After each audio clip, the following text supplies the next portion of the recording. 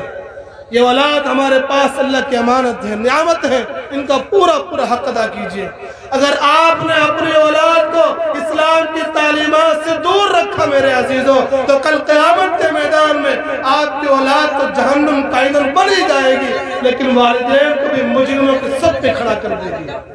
لیکن یہاں تو بہت ہلکا سودا ہو رہا ہے۔ حدیث شریف کے اندر آتا ہے، اللہ کے رسول نے فرمایا کہ قرآن پاک کے ایک حرف پہ 10 نیکیاں ملیں گی۔ کہ تو یار کون سا ہمارا بینک بیلنس میں اضافہ ہو جائے گا؟ نیکیاں تو ملیں گی، لیکن میرے عزیزوں جس دن اس قلب کی دھڑکن بند ہو جائے گی، آنکھوں کی پلکیں بند ہو جائیں گی، اس دن جب اللہ کے سامنے پیشی ہوگی، اللہ کے سامنے حاضری ہوگی، وہاں جانے کے بعد ہمیں معلوم ہوگا کہ نیکیوں کی قدر و قیمت کیا ہوتی ہے۔ یہاں تو ہمیں بہت ہلکا سودا معلوم ہوتا ہے۔ اس لئے میرے عزیزوں اپنے بچوں کا پورا حق ادا کیجئے۔ اللہ کے رسول کے خاندان میں جب بھی کوئی بچہ پیدا ہوتا، سب سے پہلے آقا صلی اللہ علیہ وسلم سب سے پہلے پیارے آقا صلی اللہ علیہ وسلم سے سورہ بنی اسرائیل کی آخری آیت کو 7 مرتبہ سکھاتے تھے۔ معلوم کیا ہوا؟ اپنے بچوں کو سب سے پہلے قرآن کی تعلیم دیجئے۔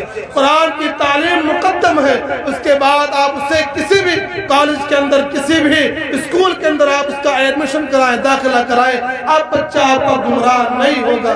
اس لئے میرے عزیزوں آج کل تو ماں اپنے بچے کو زبان سے اللہ اور محمد کے بجائے ABCD کتا بلی سننے پر فخر محسوس کرتے ہیں، لیکن میرے عزیزوں وہی بچہ جب بڑا ہو کر نماز کی کوتاہی کرتا ہے، وہی بچہ بڑا ہو کر باپ کا جنازہ پڑا ہے اور اولاد کنارے کھڑی کیوں؟ اسے پاک ہونا نہیں آتا ہے۔ وجہ کیا ہے؟ وجہ کہ اسی باپ نے اپنے بچوں کو اسلامی تعلیمات سے دور رکھا ہے۔ اس لئے میرے عزیزوں آپ سے میں جھولی پھیلا کے اس بات کو عرض کرتا ہوں ہاتھ جوڑ کے کہ اپنے بچوں کو اسلامی تعلیم دینے پہ زور دیں۔ اللہ ہم سب کو کہنے سے زیادہ سنا جو ہے عمل کرنے کی توفیق عطا فرمائے۔ اللہ سننے والوں سے زیادہ اس کہنے والے کو بھی عمل کرنے کی توفیق عطا فرمائے۔ وآخر دعوانا الحمدللہ رب العالمین۔